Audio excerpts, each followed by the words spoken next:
morning students, I am Ms. Kiran Goswami, MSc in Mental Health Nursing.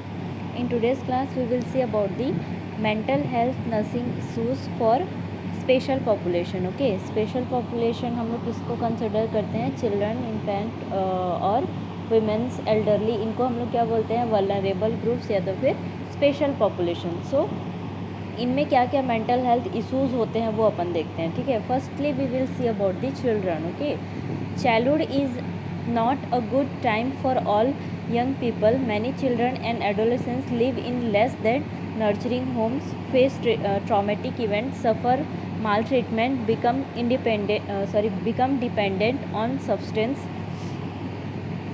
fear that no one loves or will care for them, think of ways to hurt themselves, and develop illness such as mood and anxiety disorders. Okay, means children में ऐसे क्या problems होती हैं?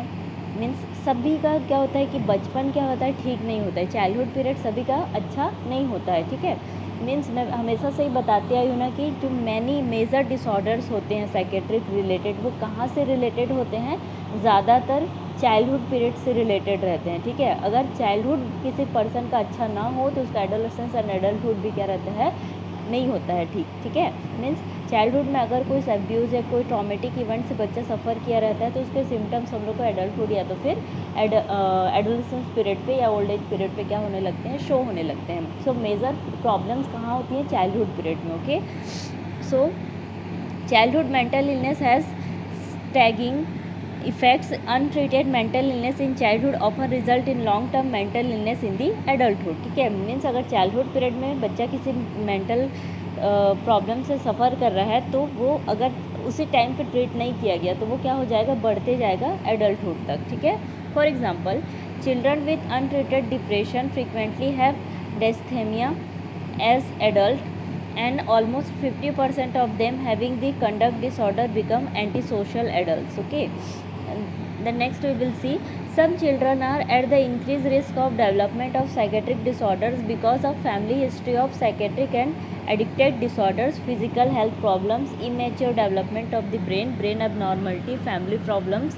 intellectual deficit, low birth weight, multi-generational poverty and separation from और abuse और neglect by the care givers. ठीक है, means बहुत सारे चिल्ड्रंस हैं, ज़रूरी नहीं है कि ट्रॉमेटिक इवेंट से ही सफ़र करें. कुछ ऐसे भी चिल्ड्रंस होते हैं जिनकी फैमिली हिस्ट्री क्या रहती है? साइकेट्रिक डिसऑर्डर से सफ़र करती रहती है, जिसकी वजह से उस चाइल्ड में भी वो साइकेट्रिक डिसऑर्डर क्या हो जाता है? ट्रांसमिट हो जाता है. ठीक है, सो यहाँ पे रीजंस क्या हो सकता है? जेनेटिक भी हो सकता है या तो फिर कोई फिज़िकल या तो फिर साइकोलॉजिकल अब्यूज़ या फिर कोई अदर रीजंस भी हो सकते हैं. Okay, then many psychiatric illness affect children and adolescents. Some of these illnesses are usually first diagnosed during the infancy, childhood or the adolescence. ठीक है, बहुत सारे साइकेट्रिक डिसऑर्डर्स को हम लोग कब डायग्नोज कर लेते हैं? इन्फेंसी, चाइल्डहुड या तो फिर एडोलेसेंस पीरियड पे. Okay, the manifestations, treatment and both in children and adolescence में differ from those in adult. ठीक है,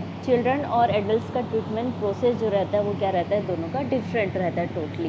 the childhood psychiatric disorders can be divided into several broad categories such as developmental disorders, disruptive behaviour disorders, internalisation disorder, tic disorder, psychotic disorder and elimination disorders. ठीक है, जैसे कि हम लोग childhood disorders में पढ़ चुके हैं ऑलरेडी कि चाइल्डहुड डिसऑर्डर का जो ब्रांच है, ठीक है, वो भी एक क्या है? बड़ा ब्रांच है. उसमें अपन क्या क्या पढ़ते हैं? Childhood developmental disorder, behavioural disorders, elimination disorder, tic disorder, तो ऐसे बहुत सारे टाइप्स उसमें अपन पढ़ते हैं. Okay, so this all are about the children psychiatric disorders और इलनेसेस. ठीक है, अब नर्सिंग इंटरवेंशन देखते हैं अपन, मतलब कि अगर चाइल्ड को कोई साइकेट्रिक डिसऑर्डर है, how we can intervene. Okay, first is what?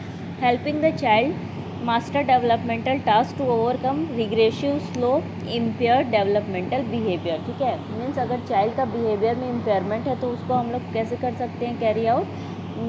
Means अगर चाइल्ड का डेवलपमेंटल टास्क अगर कुछ है, ठीक है, कोई भी एक्टिविटीज़ परफॉर्म नहीं कर पा रहे तो हम लोग क्या करेंगे? वहाँ पे हेल्प करेंगे. Okay, the next is the establish a method of communication with patients who have difficulty communicating such as withdraw, disoriented, mute, hostile, preoccupied or autistic child. Okay, कुछ पर्सन्स या चिल्ड्रंस ऐसे भी रहते हैं जिनको कम्युनिकेशन करने में भी बहुत ज़्यादा क्या होता है, डिफ़िकल्टी होती है, ठीक है। तो ऐसे चिल्ड्रंस को अपन को क्या करना है, सपोर्ट करना है या तो फिर उनको हेल्प प्रोवाइड करना है for communicating with others, okay. और ऐसे जो चिल्ड्रन रहते हैं वो ज़्यादातर क्या रहते हैं, विड्रॉल रहते हैं कम्युनिकेशन से, डिसओरिएंटेड रहता है, मतलब इंटरेस्ट ही नहीं रहते हैं कम्युनिकेशन प्रोसेस में या फिर किसी से बात करने में, ओके। म्यूट रहते हैं, हॉस्टाइल मतलब एग्रेसिव रहते हैं, किसी बात पे चिढ़ जाते हैं, ठीक है। प्रीऑक्युपाइड मतलब सामने वाले के प्रति पहले से ही ब्रेन में कुछ सोच रहता है और जिसकी वजह से वो क्या करते हैं, बात ही नहीं करते हैं दूसरों से। देन ऑटिस्टिक चाइल्ड, ठीक है। ऑटिस्टिक दैट मीन्स म्यूट रहते हैं, म्यूटिज्म रहते हैं, ऑटिज्म की तरह रहते हैं, okay. So next, identifying stimuli that might foster abusive, destructive or otherwise negative behavior. We have to identify the cause, identify the stimuli which is causing this type of behavior like abusive, destructive. ये सब जो behavior cause कर रहे हैं child में, ये सब behavior show हो रहे हैं, वो क्यों हो रहा है, उस stimuli या तो फिर cause को अपन को क्या करना है, identify करना है, okay. Then allow time for the patient to respond to therapeutic intervention. We have to provide time to the patient to respond to the therapeutic intervention. Therapeutic intervention that means therapeutic communication. और इसमें हम लोग को child को क्या करना है, encourage करना है कि वो क्या करे, रिस्पॉन्ड करे. देन एजुकेटिंग फैमिली को भी एजुकेट करना है. Then multifactorial approach has been shown as most effective treatment for childhood disorders. Okay, this all are some nursing intervention we have seen for the childhood disorder. Okay, next we will see adolescence in the next class. Okay, thank you students.